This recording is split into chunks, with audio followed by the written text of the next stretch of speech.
You know what? This is the thing. Even if we were able to make people completely identical biologically, and this is what it comes down to, maybe you are right about every single aspect of this, I would still be against it. And the reason is because I think these social factors of accepting the sexes as biologically similar is extremely dangerous. And I can have that conversation another day.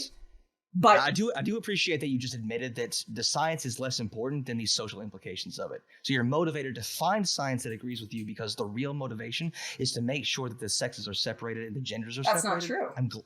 You just admitted to it. That's not true. Even if the science was completely on my side, even if you accepted that science was completely on my side, you'd still be against it because of social reasons. You just admitted that. The social impacts of saying that the sexes can be made to be exactly the same when they cannot. They will never be made to be exactly the same through hormone treatments, anything.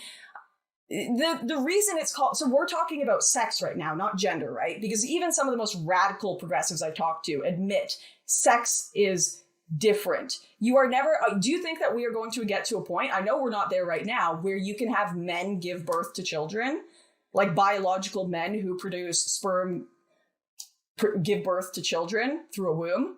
Like, do you think that's possible? It's not just possible, it's more likely than so many people are prepared to admit. Experts think that within the next 5 to 10 years, it could be possible for men to have a baby, carry a baby, deliver a baby, all of it. Coming up next, we're going to speak to a local fertility doctor about the new development that could possibly become reality.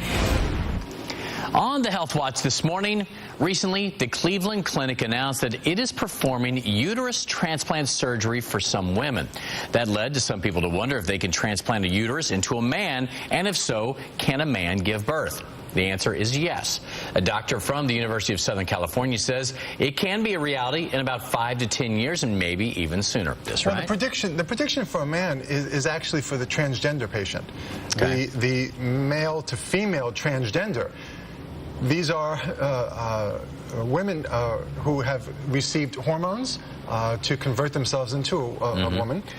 They have a creation of a neo-vagina, they call it, which is not easy to do either. And that vagina then has to meet with a uterus that's been implanted. So that's the patient. It's the male to female transgender. They're going to have to be on hormones. So the big challenge is also the vagina meeting the uterus and cervix to be able to monitor the pregnancy. But that's the prediction is that it could happen.